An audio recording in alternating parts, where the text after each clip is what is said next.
Tuhan, marilah kita berdoa terlebih dahulu. Tuhan yang Maha Baik, kami mengucap syukur karena Engkau senantiasa memelihara kehidupan kami, sehingga saat ini kami boleh mempunyai kesempatan belajar tentang firman-Mu. Pimpin hamba-Mu supaya senantiasa dalam terang Tuhan, dan kami menyerahkan firman Tuhan hanya ke dalam tangan kuasa-Mu.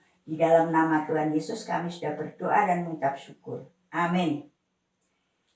Saudara-saudara yang dikasihi Tuhan, mari kita membaca Roma 6 ayat 1 sampai dengan 14 demikian.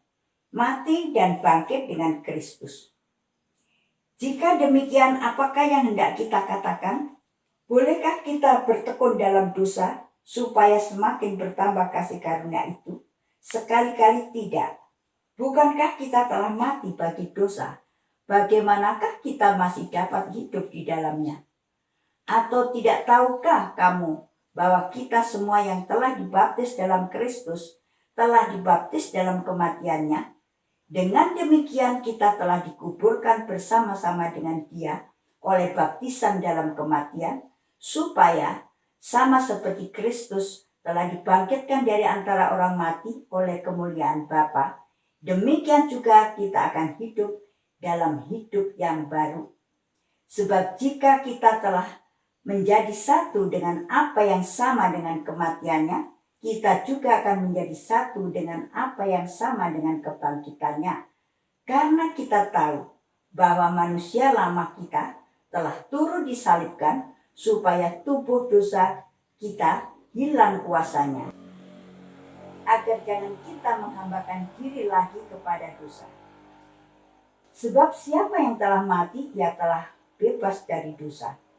Jadi jika kita telah mati dengan Kristus, kita percaya bahwa kita akan hidup juga dengan Dia. Karena kita tahu bahwa Kristus sesudah Ia bangkit dari antara orang mati, tidak mati lagi, maut tidak berkuasa lagi atas Dia. Sebab kematiannya adalah kematian terhadap dosa, satu kali dan untuk selama-lamanya, dan kehidupannya adalah kehidupan bagi Allah. Demikianlah hendaknya kamu memandangnya, bahwa kamu telah mati bagi dosa, tetapi kamu hidup bagi Allah dalam Kristus Yesus. Sebab itu hendaklah dosa jangan berkuasa lagi di dalam tubuhmu yang fana, supaya kamu jangan lagi menuruti keinginannya. Dan janganlah kamu menyerahkan anggota-anggota tubuhmu kepada dosa untuk dipakai sebagai senjata kelaliman, tetapi serahkanlah dirimu kepada Allah sebagai orang-orang yang dahulu mati, tetapi yang sekarang hidup. Dan serahkanlah anggota-anggota tubuhmu kepada Allah untuk menjadi senjata-senjata kebenaran. Sebab kamu tidak akan dikuasai lagi oleh dosa, karena kamu tidak berada di bawah hukum Taurat, tetapi di bawah kasih karunia. Demikianlah firman Tuhan pagi hari ini. Saudara yang dikasihi dalam Tuhan, berjalan dalam kasih karunia. Apakah itu berjalan di dalam kasih karunia? Berjalan dalam hidup dalam kasih karunia adalah hidup dalam lingkup kasih Allah, di mana kasih Allah yang sudah diberikan kepada kita tidak sementara, tidak hanya sebentar saja, tetapi sampai menuju kepada hidup yang kekal. Kenapa demikian saudara-saudara? Sebab di dalam bacaan kita, yaitu di dalam Roma 6 ayat 1 sampai 14 dan ayat yang ketiga mengatakan bahwa sebagai anak-anak Tuhan yang sudah dibaptis dalam Kristus, dibaptiskannya dalam kematiannya, yaitu dalam kematian Tuhan Yesus, di mana dosa kita dimatikan bersama-sama dengan kematian Kristus. Kalau dosa kita dimatikan bersama-sama dengan Kristus, maka akan menjadi sama pula di dalam kebangkitannya. Kalau Kristus bangkit dalam kemuliaan Allah, kita akan dibangkitkan menjadi hidup yang baru. Jadi hidup kita diperbaharui karena dosa kita sudah dikuburkan dan sudah disalibkan, mati bersama-sama dengan Kristus. Ini di dalam Roma 6 ayat yang keempat dan kelima. Saudara yang dikasih Tuhan, manusia lama turut disalibkan sehingga dosa tidak berkuasa lagi, sehingga kita tidak menghambakan diri lagi kepada dosa. Bagi anak-anak Allah yang sudah dikuduskan, telah mati bagi dosa, tetapi hidup bagi Allah di dalam Kristus Yesus Tuhan kita. Ini tertulis di dalam Roma 6 ayat yang ke-11. Dan Rasul Paulus mengatakan kepada jemaat di Roma, janganlah kamu menyerahkan tubuhmu, anggota-anggota tubuhmu kepada dosa untuk dipakai sebagai senjata-senjata kelaliman. Tetapi serahkanlah anggota-anggota tubuhmu kepada Allah supaya dipakai untuk senjata-senjata di dalam kebenaran. Nah saudara, ini kata-kata Rasul Paulus yang tertulis di dalam Roma 6 ayat yang ke-13. Dan yang terakhir di dalam ayat ke-14 Rasul Paulus mengatakan bahwa anak-anak Allah yang sudah dikuduskan, anak-anak Allah yang sudah dibaptiskan seperti saya dan saudara yang sudah diperbarui, tidak hidup di bawah hukum Taurat, tetapi dari hukum kasih karunia. Kita hidup di bawah hukum kasih karunia. Nah saudara-saudara, itulah sebagai anak-anak Allah yang berjalan di dalam kasih karunia. Kita tinggal enak-enak, ada damai sejahtera. Kalau mau sesuatu kepada Tuhan, Tuhan telah memberinya hidup berkelimpahan. Tetapi anehnya saudara, mengapa masih banyak anak-anak Tuhan yang hidup di dalam kesedihan, tidak ada sukacita, kemiskinan, kekurangan, bahkan kesedihan sampai mereka putus asa. Kenapa demikian saudara? Padahal Tuhan sudah memberikan kebahagiaan. Tuhan sudah mengangkat segala penderitaan kita. Kita harusnya menjadi orang yang bahagia. Tetapi masih banyak anak-anak Tuhan yang berjalan seperti itu. Nah saudara yang dikasih Tuhan, marilah kita melihat dalam Yohanes 15 ayat yang ke-7. Tuhan berkata demikian. Jika kamu tinggal di dalam aku dan firmanku di dalam hatimu, minta apa saja yang kau kehendaki, engkau akan menerimanya. Aduh, enak benar firman ini. Minta apa saja engkau tinggal menerimanya. Tapi kenapa anak-anak Tuhan yang sudah diperbarui masih banyak yang menderita? Kalau kita memberi nasihat, berdoalah kepada Tuhan. Karena Tuhan itu baik. Apa yang kita minta selalu diberikan. Kami sudah berdoa, tapi tidak pernah Tuhan menjawab doa-doa kami. Nah saudara, kenapa begitu? Tentu ada yang salah di dalam kehidupan kita. Tuhan berkata, jikalau kamu tinggal dalam aku dan firmanku di dalam kamu, minta apa saja yang dikehendaki. Berarti di dalam diri orang itu, anak Tuhan yang katanya sudah dikuduskan, tidak ada firman yang tinggal di dalam dirinya. Bagaimana akan tinggal saudara-saudara? Membuka saja mungkin tidak pernah. Apalagi membaca. Bagaimana firman akan tinggal di dalam hatinya?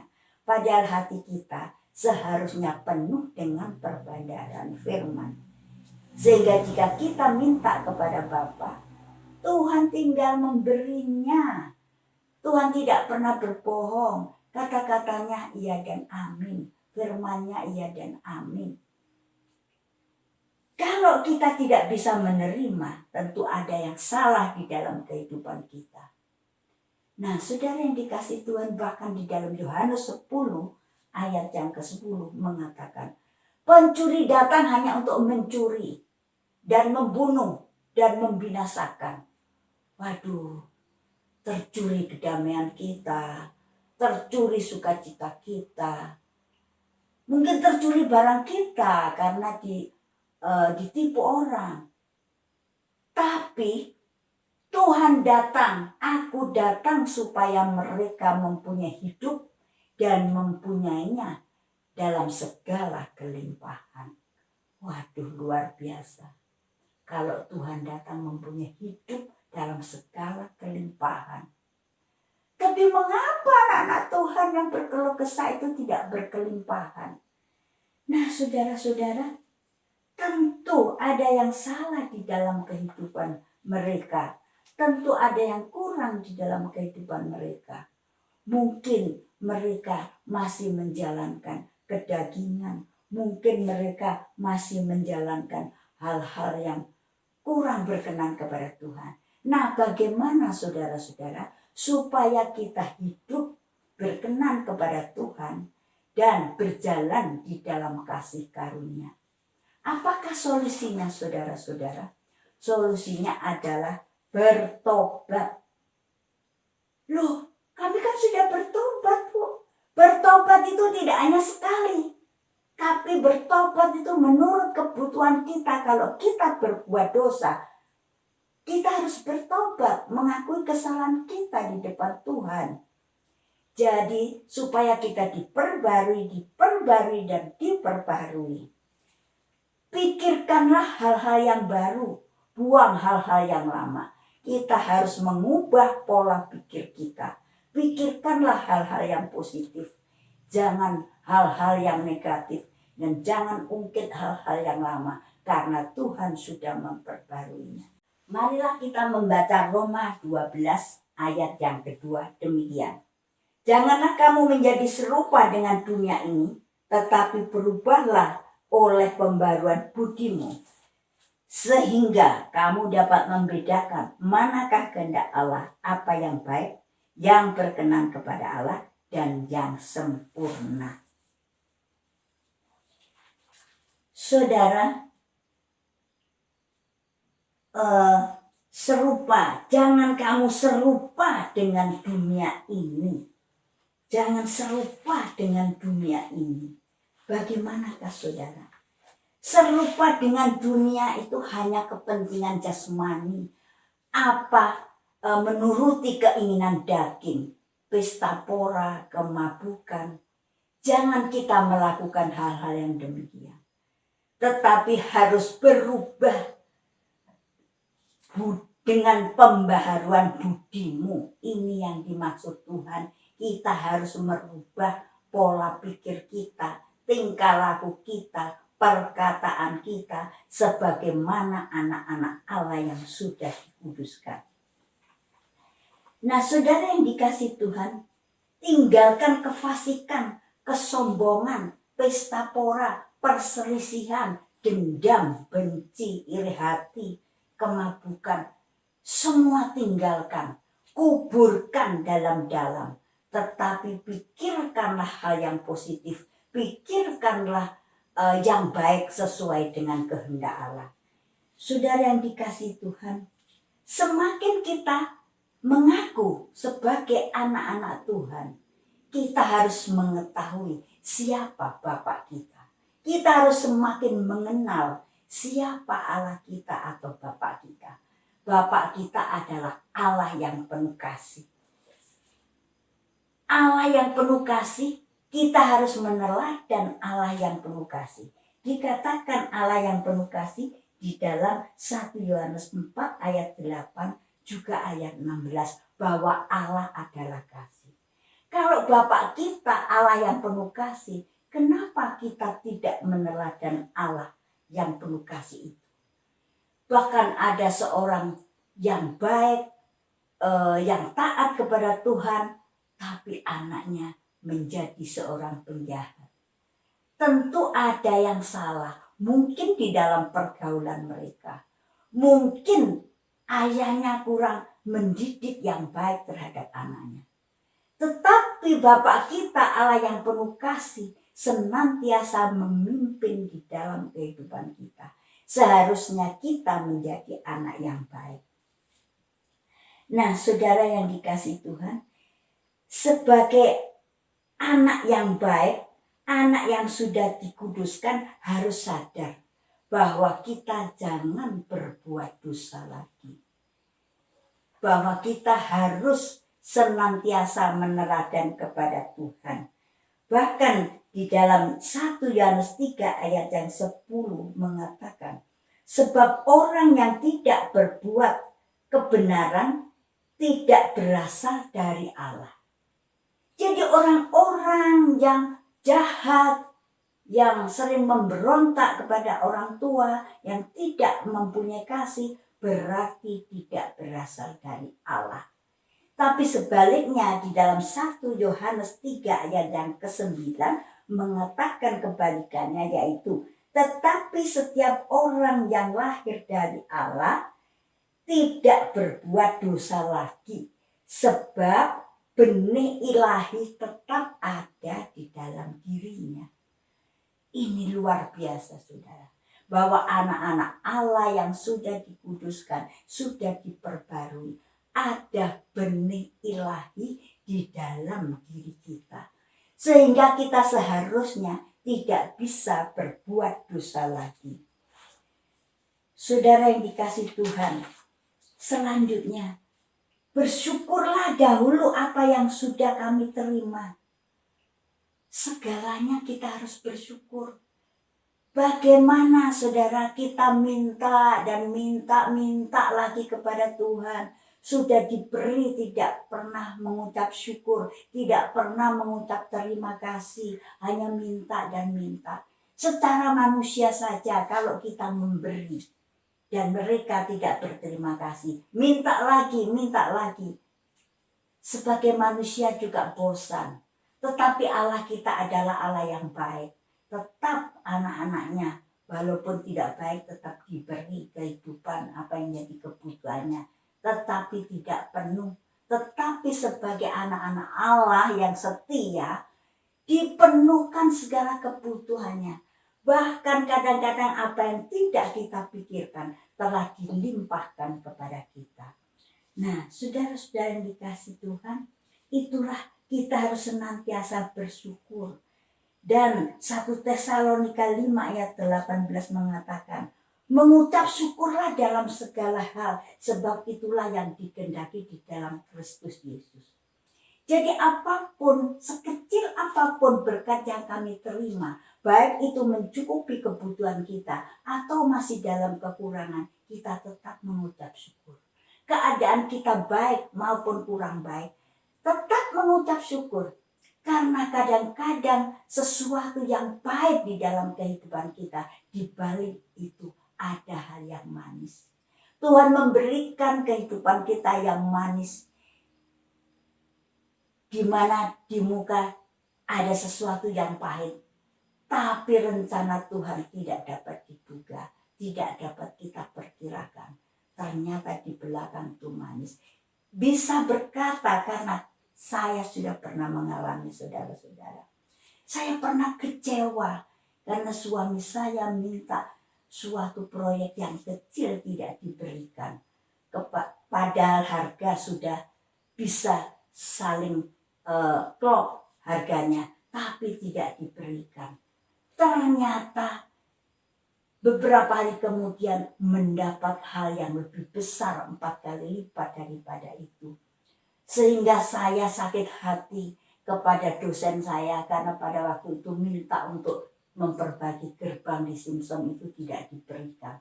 Saya sakit hati dan saya tidak mau menyapa dosen saya. Bahkan saat pelajarnya saya hanya tunduk kepala. Tetapi sesudah itu ternyata Tuhan memberikan berlipat kali ganda. Baru dicerahkan mata hati rohani saya. Bahwa di balik kepahitan itu, kekecewaan itu, Tuhan memberikan yang baik kepada kita. Itulah kebaikan Tuhan. dan saya bertobat dengan sungguh. Saya mengampuni, saya mohon pengampunan maksud saya kepada Tuhan, supaya saya dapat mengasihi kepada orang yang saya benci. Nah, saudara-saudara yang dikasihi Tuhan, hidup sebagai anak-anak Tuhan harus taat. Jangan turut hawa nafsu yang menguasai kamu dalam waktu kebodohanmu. Ini dikatakan dalam 1 Petrus 1 ayat yang ke-14. Nah, saudara yang dikasihi Tuhan, jadi kita harus bisa menguasai diri di dalam situasi apapun. Harus mempunyai kesabaran karena kita sudah dikuduskan oleh Tuhan dan sudah menjadi manusia yang baru, harus bisa berlaku seperti apa yang Tuhan lakukan. Saudara-saudara, sebagai penutup, mari kita membaca Roma 6 ayat 17, 18 dan yang ke-23. Roma 6 ayat 17 demikian. Tetapi syukurlah kepada Allah, dahulu memang kamu hamba dosa, tetapi sekarang kamu dengan segenap hati telah mentaati pengajaran yang telah diteruskan kepadamu. Kamu telah dimerdekakan dari dosa dan menjadi hamba kebenaran. Jadi dahulu kita hamba dosa, sekarang menjadi orang yang merdeka dan menjadi hamba kebenaran. Dan dikatakan dalam ayat 23, sebab upah dosa ialah maut, tetapi karunia Allah ialah hidup yang kekal dalam Kristus Yesus Tuhan kita. Nah, saudara-saudara, kita harus hidup di dalam kasih karunia Allah, karena upah dosa itu adalah maut. Tidak ada waktu lagi untuk bertobat, karena Tuhan sudah menebus dan tidak ada darah lagi untuk menebus kita yang kedua kali. Marilah kita berdoa. Tuhan yang Maha Baik, kami mengucap syukur karena kasih-Mu senantiasa Kau berikan kepada kami. Tuhan, sering kami menempelak kasih yang Kau berikan. Sering kami berjalan dengan pemikiran kami sendiri. Namun Tuhan, Kau Allah yang baik, senantiasa mengampuni dan mengampuni. Anak-anak-Mu yang mendengarkan firman-Mu saat ini, Tuhan, berikan kekuatan baru. Dan supaya berbalik kepada Tuhan dari segala apa yang diperbuat yang kurang berkenan kepada Tuhan. Dan Tuhan, kami menyerahkan saat ini ke dalam tangan kuasa-Mu. Terima kasih Tuhan, hanya di dalam nama Tuhan Yesus kami sudah berdoa dan mengucap syukur. Amin.